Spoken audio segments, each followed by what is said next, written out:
ताजमहल, जिसे दुनिया की सबसे खूबसूरत इमारत और 7 अजूबों में से एक माना जाता है, जिसे हम प्रेम का प्रतीक मानते हैं। आइए जानते हैं ताजमहल के बारे में। ताजमहल उत्तर प्रदेश के आगरा जिले में यमुना नदी के किनारे स्थित एक विश्व धरोहर मकबरा है। इसका निर्माण मुगल सम्राट शाहजहां ने 1632 से 1653 के बीच अपनी बेगम मुमताज महल की याद में करवाया था, जिनकी मौत 14वें बच्चे को जन्म देते हुए हो गई थी। इसके मुख्य शिल्पकार उस्ताद अहमद लाहौरी थे और इनके साथ 20,000 कारीगर कार्यरत थे। इस सुंदर से ताज को बनने में लगभग 22 वर्ष का समय लगा। इसकी ऊंचाई 172 मीटर लगभग 561 फीट है। इसमें मुमताज के साथ शाहजहां की भी कब्र है। यह मकबरा 42 एकड़ के परिसर का केंद्र बिंदु है, जिसमें एक मस्जिद और एक गेस्ट हाउस शामिल है। अब्दुल हामिद लाहौरी ने 1636 की अपनी पुस्तक बदनाम शाह में ताजमहल को रौजा-ए मुनव्वरा के रूप में संदर्भित किया है।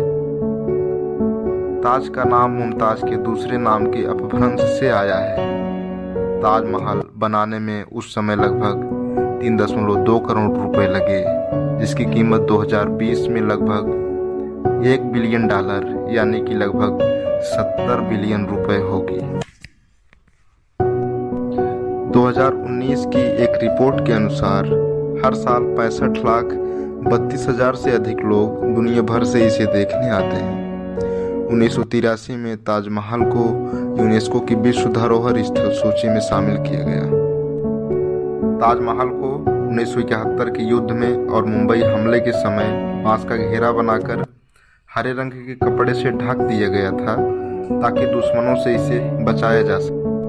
ताज को 1857 की क्रांति में भी थोड़ा नुकसान हुआ था, जिसे लॉर्ड कर्जन ने 1908 में ठीक करवा दिया था, क्योंकि तब तक इसे विश्व भर में ख्याति मिल चुकी थी। इसके निर्माण के बाद से इमारत संस्कृति और भूगोल से परे एक प्रशंसा का स्रोत रही है, और इसलिए व्यक्तिगत और भावनात्मक प्रतिक्रियाओं ने स्मारक के विषय में बहुत सारे मिथकों को बल प्रदान किया है। इसके बारे में एक मिथक यह है कि शाहजहां ने यमुना नदी के पार काले ताजमहल के रूप में इसे बनाने की योजना बनाई थी। यह विचार जीन बैप्टिस्ट टेवर्नियर के काल्पनिक लेखन से उत्पन्न हुआ, जो एक यूरोपीय यात्री था जिसने 1965 में आगरा का दौरा किया। कुछ कहानियों में यह भी दावा किया जाता है कि शाहजहां ने इसके शिल्पकारों को मौत के घाट उतार दिया था और अंग भंग कर दिया था। एक और प्रचलित मिथक यह बताता है कि ताजमहल के कलश के छायाचित्र को पीटने से पानी निकलेगा। ताजमहल से जुड़े कुछ विवाद भी हैं। सन 2000 में भारत के सर्वोच्च न्यायालय ने PNO की उस याचिका को खारिज कर दिया, जिसमें कहा गया था कि ताजमहल का निर्माण एक हिंदू राजा ने करवाया था।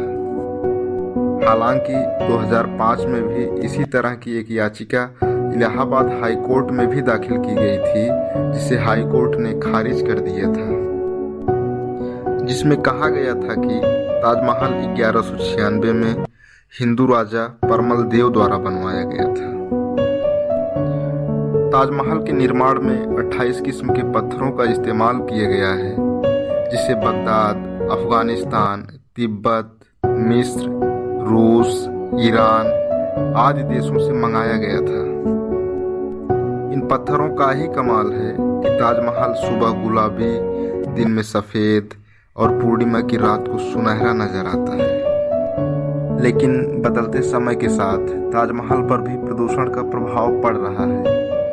हवा में मौजूद धूल और कार्बन के कण ताजमहल पर जम जाते हैं, जिससे संगमरमर की चमक लगातार फीकी पड़ रही है। इस प्रदूषण की बड़ी वजह उद्योगों और वाहनों से निकलने वाला धुआं है। BBC की एक रिपोर्ट के मुताबिक भारी वायु प्रदूषण की वजह से संगमरमर की इस इमारत का सफेद रंग अब पीले रंग में बदल रहा है। ताजमहल की नींव साल वृक्ष की लकड़ी से बनी है। इसे नमी से मजबूती मिलती है। यमुना का जल स्तर कम होने की वजह से लकड़ी को नुकसान हो रहा है, जिससे नींव सूखकर कमजोर हो रही है। संगमरमर में मौजूद खनिज हवा में मौजूद ऑक्सीजन से क्रिया करके इसका रंग बिगाड़ती है। इससे सफेद पत्थर पर पीले भूरे धब्बे बन जाते हैं। अम्लीय वर्षा से भी ताज की चमक पर असर पड़ रहा है। पर्यावरणविदों के मुताबिक यमुना नदी में पनप रहे कीड़े इस पर हरे काले रंग के अवशेष छोड़ रहे हैं। इस बदलते दौर में ताज को पर्यावरण की मार से बचाने के लिए सभी स्थानीय संगठनों और सरकार को एक साथ मिलकर कवायद करने की जरूरत है। इसमें स्थानीय, क्षेत्रीय और दूरस्थ क्षेत्रों से आने वाले प्रदूषण के कणों को रोकने के लिए सड़क फुटपाथ के दोनों ओर घास बिछाई जा सकती है। म्यूनिसिपल वेस्ट को ठीक ढंग से निस्तारित करके 2.5 ppm प्रदूषकों को रोका जा सकता है।